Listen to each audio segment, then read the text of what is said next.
Students हमने class 11 accounts का section 1 करा है। 20 मार्क्स वाले क्वेश्चन 1 वर्ड वाले कर लिए हैं। आज हम सेक्शन बी करेंगे। ये अकाउंट्स क्लास 11 का पेपर है। हम फटाफट से इसका सेक्शन बी करेंगे। सेक्शन ए कर चुके हैं एमसीक्यू वाला। किसी बच्चे को उसमें डाउट हो तो आप कमेंट कर सकते हैं। तो अब हम सेक्शन बी करेंगे। सेक्शन ए आप बच्चों ने देखा है, इसलिए सेक्शन बी के लिए बच्चे बोल रहे थे, इसलिए सेक्शन बी को स्टार्ट कर रहे हैं। सेक्शन बी का फर्स्ट क्वेश्चन है आपका, प्रिपेयर करनी है अकाउंटिंग इक्वेशन। क्वेश्चन 21 में बोला है प्रिपेयर करो अकाउंटिंग इक्वेशन। अकाउंटिंग इक्वेशन में फर्स्ट अकाउंटिंग इक्वेशन है, Anand commences business with cash ₹80,000 and goods ₹70,000। Anand ने एक बिजनेस स्टार्ट करा जिसमें वो कैश तो लाया 80,000 रुपये और गुड्स लाया 70,000 रुपये की। पहली अकाउंटिंग इक्वेशन है। दूसरी है, sold half of the goods at the profit of 25% to Mohan. उसने आधे गुड्स मोहन को 25% प्रॉफिट पे बेच दिए। और जो थर्ड एंट्री है वो है withdrawal cash for personal use ₹20,000, यानी उसने एक ड्राइंग करी है 20,000 रुपये की पर्सनल यूज़ के लिए। 3 एंट्री हैं, 3 नंबर की हैं। चलिए देख लेते हैं कैसे हम इन एंट्रीज को करेंगे। तो जो बेटा फर्स्ट एंट्री थी, फर्स्ट एंट्री क्या है, पहले तो हम ये तो आपको पता ही है ना, हम यहाँ लिख लेंगे asset equal to capital plus liability. पहली एंट्री है, Anand commences business with cash ₹80,000 and goods ₹70,000। तो हमने यहाँ पे पहली एंट्री हम लिखेंगे स्टार्ट बिजनेस। स्टार्ट क्या करा है उसने, बिजनेस स्टार्ट करा है, ठीक है ना। तो कैश, एसेट में एक चीज़ तो कैश है उसका। कैश कितने का लाया है वो, ₹80,000 का। क्लियर है बेटा, दिखाई दे रहा है कैश कितने का लाया भाई वो, ₹80,000 का। प्लस दूसरी चीज़ क्या लाया है वो, गुड्स। दूसरी चीज़ क्या है उसकी बेटा, गुड्स। गुड्स कितने का लाया, ₹70,000 का। और पहली एंट्री तुम्हारे को पता ही है कि पहली एंट्री में क्या होता है, जनरल एंट्री भी क्या है, cash account debit to capital account है। और पहली एंट्री में कैश और गुड्स लाया, तो इन दोनों को जोड़ेंगे और ये कैपिटल में लगा देंगे। तो कैपिटल कितना हो जाएगा, ₹1,50,000 का। और लाइबिलिटी क्या होगी, 0। तो पहली एंट्री तो हर बच्चे को समझ आ गई होगी, 80,000 प्लस 70,000 इक्वल टू 1,50,000। ये अगर हम इसका बैलेंस देखेंगे तो हमारे को सेम बैलेंस दिखाई देगा। यहाँ पर 80,000, यहाँ 70,000, कितना हो गया, 1,50,000। और यहाँ पर भी 1,50,000 रुपये है और लाइबिलिटी 0 है। क्लियर हो गई, पहली एंट्री क्लियर हो गई बच्चा सबको। इसके बाद जो दूसरी एंट्री है, दूसरी एंट्री में क्या बोला है, sold half of goods at the profit of ₹25% to Mohan. तो आधे गुड्स बेच दिए मोहन को, कितने में, 25% के प्रॉफिट में। तो इसमें से 70,000 के गुड्स थे, आधे गुड्स बेच दिए। तो आधे गुड्स कितने के बेचे भाई, तो आधे गुड्स क्या कर दो, कम कर दो। आधे गुड्स का मतलब 35,000 के गुड्स कम हो गए, ये बात तो समझ आ गई। और इस 35,000 के गुड्स को बेचने में उसको जो प्रॉफिट हुआ वो कितना हुआ है, 25%। तो 25% निकाल लो इसका बेटा। तो हमारे को ये पता है कि हमने जो 35,000 के गुड्स बेचे वो किस प्रॉफिट में बेचे हैं, वो बेचे हैं 25% पे। तो देखो, तो हम क्या करेंगे, कैसे निकालेंगे भाई, 35,000 इंटू इसका कितना बेटा, 25% है ना। तो 35,000 दिखाई दे रहा है आपको, इसका 25% क्या हुआ, इंटू 25।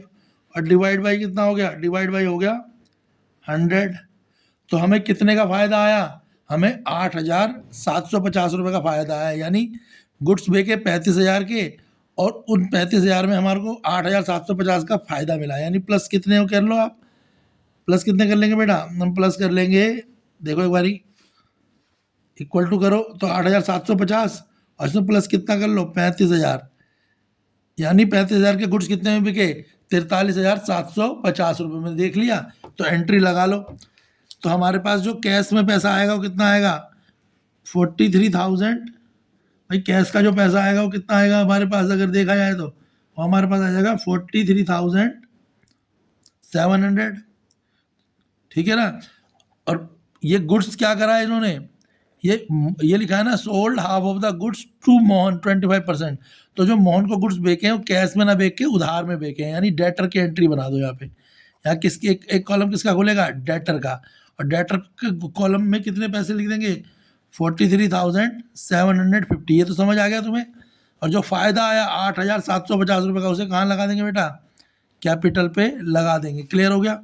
अब जो दूसरी एंट्री आई देखो कितने की आ रही है, एक तरफ तो 80,000 रुपये तो हम पे कैश आ रहा है, एसेट में क्या आ रहा है 80,000 कैश, प्लस 70 में से 35,000 के गुड्स चले गए, तो गुड्स कितने के बचे 35,000 रुपये के, प्लस जो डेटर जो हमें बाद में पैसे देगा वो कितने का है 43,750, इक्वल टू क्या है कैपिटल में 1,50,000 और 8,750 इसमें जोड़ दोगे तो ये हो जाएगा 1,58,750 रुपये, और लाइबिलिटी क्या हो गई 0। ये दूसरी एंट्री हो गई। अगर आप जोड़ोगे एसेट को तो कैपिटल प्लस लाइबिलिटी के इक्वल आएगी। फिर तीसरी एंट्री में क्या बोला है, तीसरी एंट्री में बोला है withdrawal cash for personal use ₹20,000, 20,000 personal use के लिए निकाले, तो भाई 20,000 कैश में से कम कर लो क्योंकि वो पर्सनल यूज़ के लिए निकालें, और 20,000 ही कैपिटल में से। जब भी हम कोई ड्राइंग करते हैं तो उसे कैश और कैपिटल में से क्या करते हैं माइनस कर देते हैं, तो माइनस कर देंगे तो तीसरी एंट्री जो हमारी आई है 80 में से 20 जाएंगे, क्या आएगा 60,000 प्लस 35,000 के गुड्स प्लस 43,750 रुपीज़ का हमारे पास क्या आ जाएगा बेटा डेटर आ जाएगा, और इस तरफ क्या आ जाएगा 1,58,750 में से 20 माइनस करेंगे तो आ जाएगा 1,38,750 रुपीज़, और लाइबिलिटी हमारी रहेगी 0। क्लियर है। तो क्वेश्चन समझ आ गया, ठीक है। जनरल एंट्री तुम्हें समझ आ गई होंगी। ये रहा क्वेश्चन, ये क्वेश्चन की जनरल एंट्री आप देख भी सकते हैं। यही जनरल एंट्रियाँ जो मैंने आपको अभी कराई हैं, यानी अकाउंटिंग इक्वेशन जो 21 है उसमें अकाउंटिंग इक्वेशन पूछी थी, ये अकाउंटिंग इक्वेशन ये मैंने आपको करा दी, ठीक है ना। तो अकाउंटिंग इक्वेशन आपको आती होगी, ठीक है बेटा। नेक्स्ट क्वेश्चन देखते हैं। नेक्स्ट क्वेश्चन बेटा आपसे पूछा है right any 3 advantage of accrual basis accounting.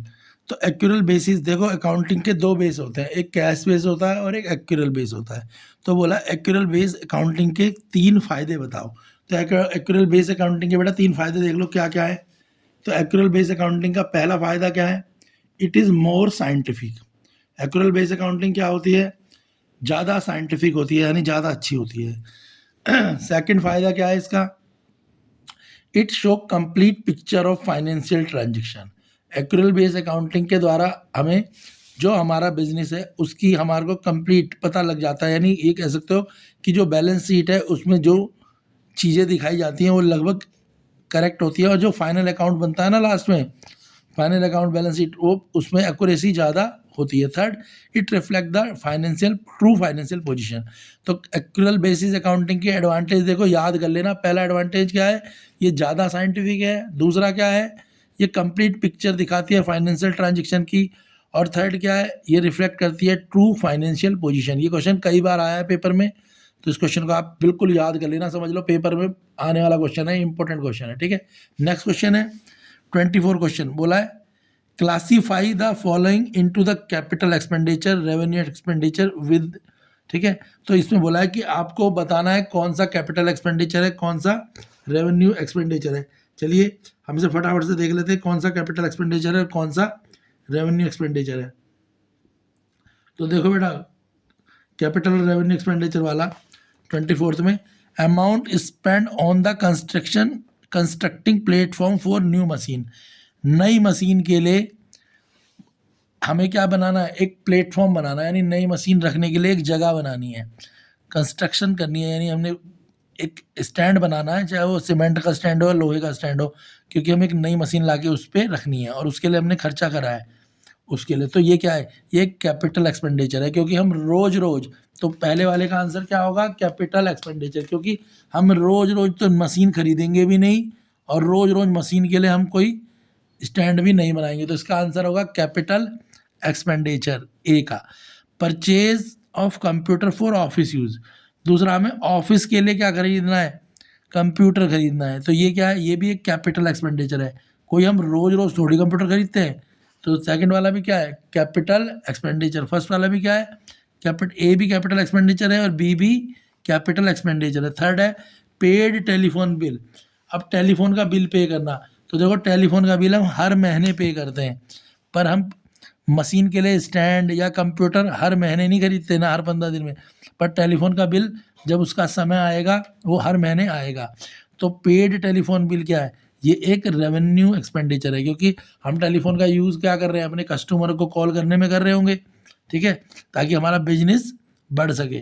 तो पेड टेलीफोन बिल क्या है, एक रेवेन्यू एक्सपेंडिचर। रेवेन्यू एक्सपेंडिचर वो जिससे हम अपनी इनकम को बढ़ाने में हेल्प लेते हैं, वो रेवेन्यू होता है। और कैपिटल एक्सपेंडिचर वो जो बिजनेस में कैपिटल को इंक्रीज करने में हेल्पफुल होता है।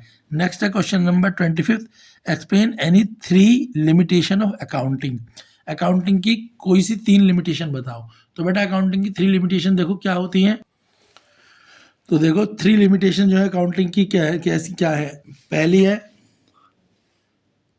अकाउंटिंग जो होती है नॉट फुल्ली एग्जैक्ट। जो हम अकाउंटिंग करते हैं उसमें भी एरर की गुंजाइश रहती है। तो पहली लिमिटेशन यही है, यानी अकाउंटिंग के द्वारा हम बिल्कुल एग्जैक्ट नहीं कह सकते कि बिजनेस बिल्कुल एक्यूरेट लेवल पे कि उसमें कितनी उसके क्या उसकी प्रॉफिट है, कितनी एसेट है, कितनी कैपिटल है।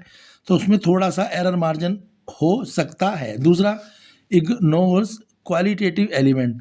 जो क्वालिटेटिव यानी जो अच्छी चीज़ें हैं, जो कह सकते हो कि मैन काइंड में अच्छी चीज़ें हैं, उन चीज़ों को इग्नोर करता है। जैसे कोई आदमी है वो हार्ड वर्किंग है, या और भी बहुत सारे क्वालिटेटिव एलिमेंट हो सकते हैं, उनको इग्नोर करता है। और तीसरा, ignores price level changes. Accounting में जो प्राइस लेवल के चेंजेस होते हैं उनको भी क्या करा जाता है, इग्नोर। कई बार वो इग्नोर हो जाते हैं। तो ये लिमिटेशंस हैं, यानी ये कह सकते हो कि ये कमियां हैं अकाउंटिंग में। जो क्या कमियां हैं, तो एक वो एग्जैक्ट बिल्कुल फुली एग्जैक्ट नहीं है। दूसरा, उसमें क्वालिटेटिव एलिमेंट क्या है, इग्नोर हो जाते हैं। और तीसरा क्या है बेटा, प्राइस लेवल जो चेंज होता है कई बार वो उसका ध्यान भी नहीं रखा जाता। नेक्स्ट क्वेश्चन है आपका, right 3 advantage of GST. GST के 3 एडवांटेज बताओ। तो जीएसटी के 3 एडवांटेज देखो बेटा। जीएसटी के 3 एडवांटेज क्या है। पहला है ईज ऑफ डूइंग बिजनेस।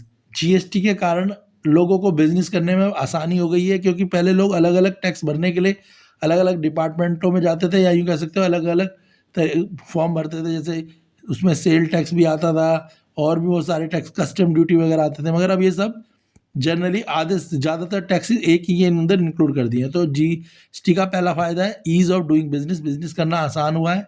दूसरा, बेटर इनडायरेक्ट टैक्स मैनेजमेंट। और इनडायरेक्ट टैक्स मैनेजमेंट था, अब वो और अच्छा हो गया है।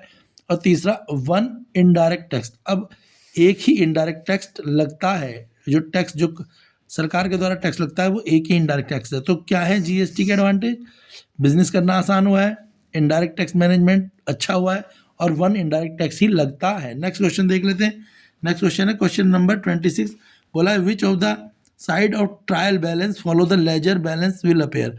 अब यहाँ पर अलग अलग हेड दिए हैं और बोला है कि इनमें से कौन सा हेड जो है किस तरफ आएगा। तो बेटा जल्दी से देख लेते हैं, और ये तो आसान है, समझ आ जाएगा।